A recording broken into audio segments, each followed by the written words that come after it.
Eu fico feliz que nesse mar de conteúdo lixo você escolheu assistir um conteúdo de qualidade. Agora fique com o corte. E a gente está falando sobre pessoas que, essencialmente, elas têm um ego fraco. E ego fraco, psicanaliticamente falando, quer dizer que ela não tem essa capacidade de fazer essas coisas por conta própria. Quando a gente tem um ego forte, a gente lida com frustração. A gente identifica nossas necessidades, segue a nossa bússola interna, independente de pressões externas. A pessoa com ego fraco, ela desmorona sem o auxílio do outro. Então, o narcisista é uma pessoa que leva tudo pro lado pessoal, e por causa disso você não consegue criticá-lo, você não consegue ter uma conversa onde ele assume um erro, onde ele sequer consegue focar no impacto dos comportamentos dele em você. Por mais que você esteja legitimamente certo, tipo, pô, cara, você usou meu cartão e comprou um negócio de 5 mil reais sem a minha autorização. O narcisista, ele é tão autocentrado que, para ele, não interessa o que ele fez com você, sempre a necessidade dele é maior. Então ele vai ficar confuso quando você tenta responsabilizá-lo, porque ele vai falar, mas você tem que entender que eu não achei o meu cartão. Como se isso fosse, você entendeu? Sim. Então, você percebe que você está lidando com uma pessoa no espectro do narcisismo patológico, porque você não consegue levar a pessoa no lugar onde ela assume responsabilidade. E ela fica legitimamente confusa com o que você está querendo fazer.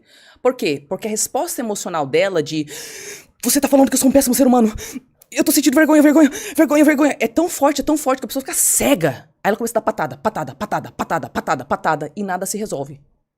Seria uma forma de se autoproteger dela. Exatamente. O narcisismo patológico, ao contrário do que as pessoas pensam, não é autoestima exacerbada. É a pessoa se sente tão frágil, tão criancinha, incapaz de lidar com as frustrações do mundo. Ela se sente tão inferior por precisar tanto que as outras pessoas validem ela. E aí ela se sente inferior por precisar dessas pessoas. Então ela pune essas pessoas porque eu devo ser muito desprezível por precisar de você. Então vou punir você em vez de me punir por me sentir desprezível, correto? E aí, tipo, são essas pessoas que não tem esse diálogo, você não consegue chegar no entendimento e é tudo resposta emocional, reativa e impulsiva. Então o narcisista, ele não tem autoestima. O que ele tem é uma grandiosidade que é uma falsa máscara, que ele cria porque ele precisa. Como assim ele precisa, Tariana? Cara, todos nós sentimos dores de diferentes tipos. Se você não sabe processar sua dor, você vai buscar uma defesa psicológica. Pode ser droga, pode ser sexo, pode ser videogame, pode ser pornografia, pode ser agressão, você sai punindo as pessoas quando você se sente engatilhado, pode ser dissociação, você pode ir embora para outro mundo, ficar no mundo de devaneio, correto? Pode ser mentira, você pode mentir patologicamente para tentar corrigir as coisas, pode ser projeção, você vai falar, não, você é narcisista. Mas é assim que a psique funciona. Se eu não tenho um ego forte, ou seja, se eu não tenho a capacidade de sozinha regular o caos interno, então eu vou depender cada vez mais de defesas psicológicas. E quanto mais imatura uma pessoa for, mais ela é defensiva. Você entendeu? E o narcisista é só defesa. Curte, comenta. Eu fico preocupado demais com isso, porque me parece que cada vez que passa, as pessoas mais jovens estão super protegidas.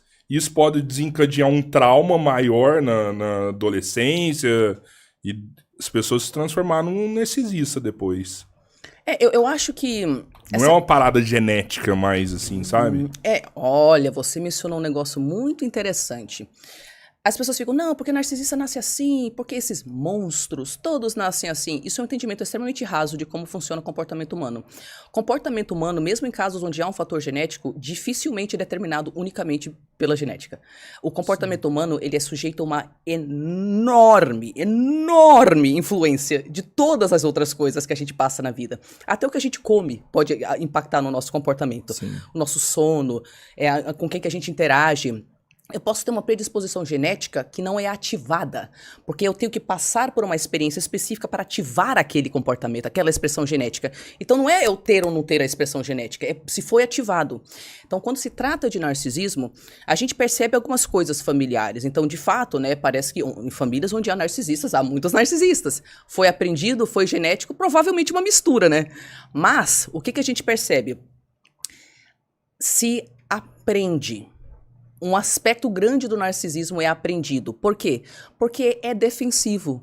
E isso quer dizer o quê? Que tem trauma. Se tem um trauma complexo não resolvido, a psique vai ter que achar defesa. Ela vai ter que. Todos os transtornos de personalidade, mesmo os que têm forte predisposição genética como borderline, você percebe que na maioria, não todos os casos, mas na maioria dos casos a pessoa passou por traumas complexos. O que é trauma complexo? Não é um trauma que aconteceu uma vez e a pessoa teve tempo de se recuperar. Uma vez, outra vez, outra vez, outra vez, outra vez, outra vez, outra vez, outra vez. Passa um ano, tá? Mesma situação traumática, passa 2 anos. E uma criança que nasceu nisso? Quando que ela não experimentou trauma complexo? Nunca. Então a personalidade dela, ela não consegue desenvolver um ego forte. Ela não tem uma casa forte dentro da qual se proteger. Então ela sente aquele caos de emoções, de dor, nunca processada. E só defesa, defesa, defesa, defesa. E é por isso que pessoas que têm esse perfil de personalidade têm problemas interpessoais. Porque elas distorcem a interpretação da realidade o tempo inteiro. Quando o outro está tentando falar, eu te amo muito. E porque eu te amo, eu quero que a gente continue no nosso relacionamento. E por isso que a gente tem que conversar sobre o que está acontecendo. Elas entendem. Você é o lixo do universo. Nada do que você faz é certo, nunca será. Eu não sou culpado por nada. Tudo sempre foi a sua culpa e você é uma bosta. Então não interessa o jeito que tu fala o negócio. Tu tenta lá, não, calma, deixa eu pisar em ovos. Deixa eu dar 10 elogios pra pessoa antes, né? Pra preparar o ego da pessoa, pra crítica. Você não consegue chegar lá porque ela fica cega. Cega, porque ela revive tudo aquilo que ela não processou na infância, que ela nunca teve capacidade de se estruturar pra se defender. E é por isso que, se você for olhar psicanaliticamente falando, tem um espectro de entendimento de como personalidades funcionam, como a estrutura da personalidade funciona. Porque eu falei que a pessoa pode ter um ego forte ou fraco, correto? Não é? Então vamos lá. Nessa linha, nesse espectro, funciona assim. A gente tem de um lado as pessoas psicóticas. O psicótico é aquele que já rompeu com a realidade.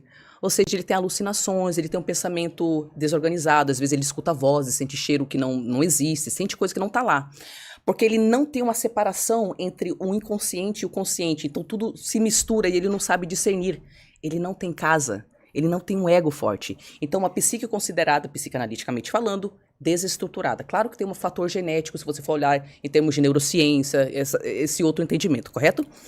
Nesse mesmo espectro, você vai andando aqui, no outro lado do espectro tem os neuróticos, que são pessoas que não têm transtorno de personalidade, mas têm problemas com traumas, né? Todo mundo. E aí você que está assistindo o corte, tá curtindo? Curte aí. E entra no nosso link que está aqui na descrição para poder comentar e participar da nossa comunidade e das nossas lives aqui no podcast Inconsciente.